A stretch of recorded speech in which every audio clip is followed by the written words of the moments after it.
me, it wasn't the opportunities. It was just the opportunity has been to explore, to see a part of our state that I would have never known existed, and nor would I have ever come up here other than just to cross Mackinac or go Mm-hmm.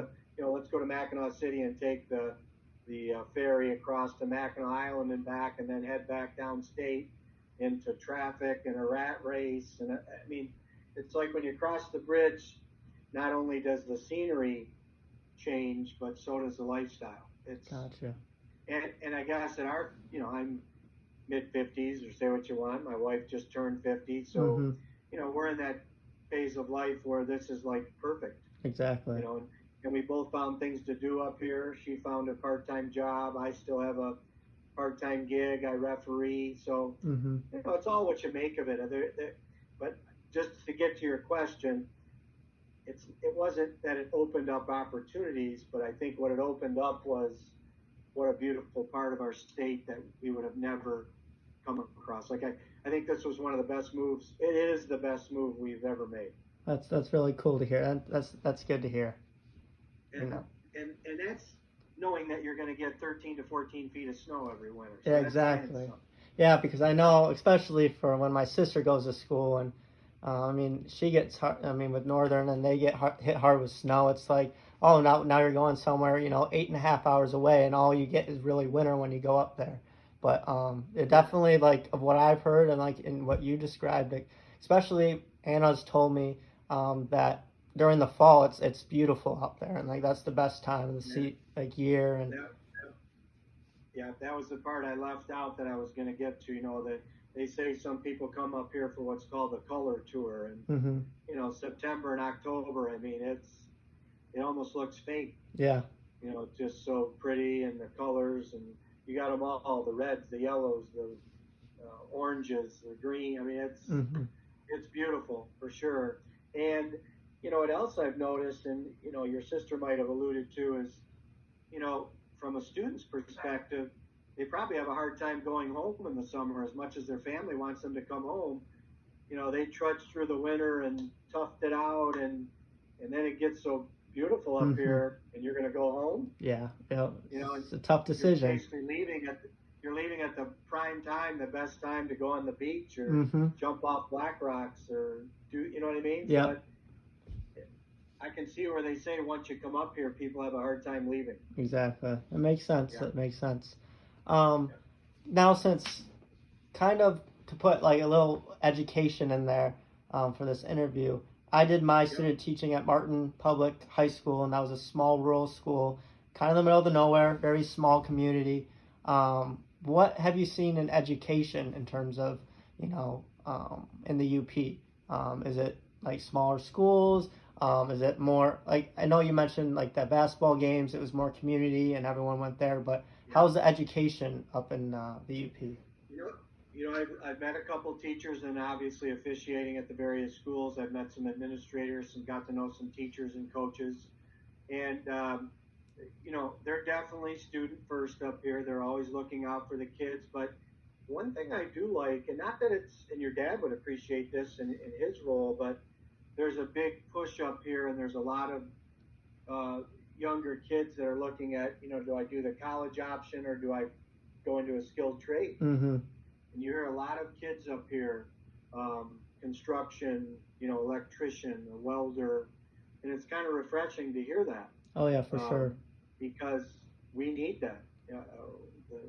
Every state needs that, but Michigan especially.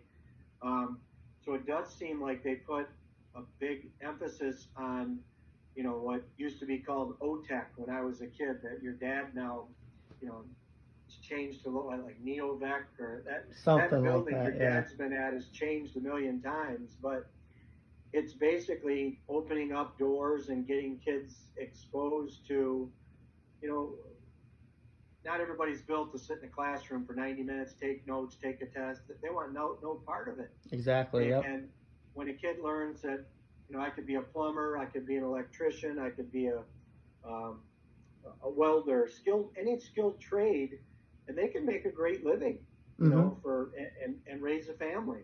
So, um, you do see that a lot more up here, and I don't know if it's the climate that opens itself up to that, but there's there seems like there's a lot of um, maybe it's the survival aspect of the winter months where they got to be pretty handy in terms of if something happens with their vehicle Mm-hmm.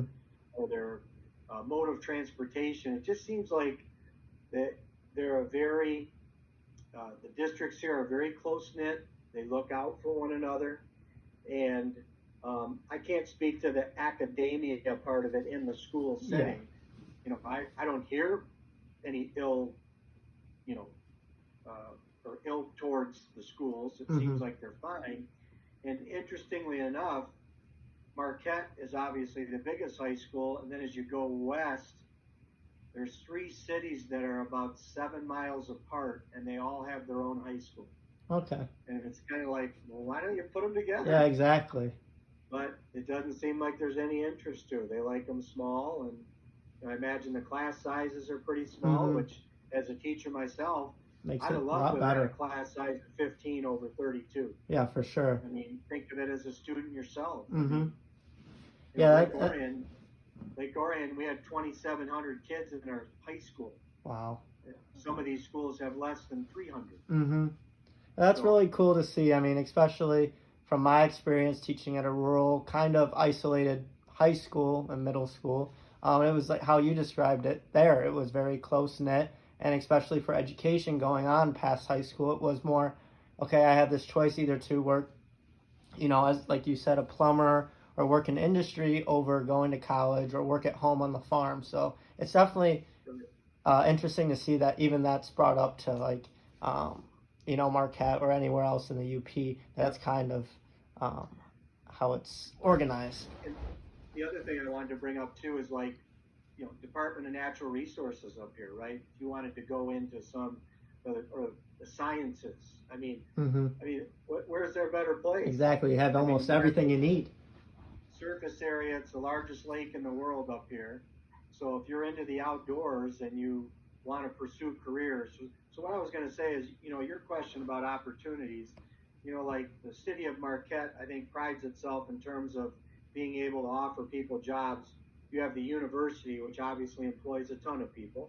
Yep. There's about 8,000 undergrads here, which is not a huge school, but it's Mm-hmm. not small either. So you've got the university. The mines used to be a big source of employment, but a lot of the mines have been mined out. Yep. So um, Mark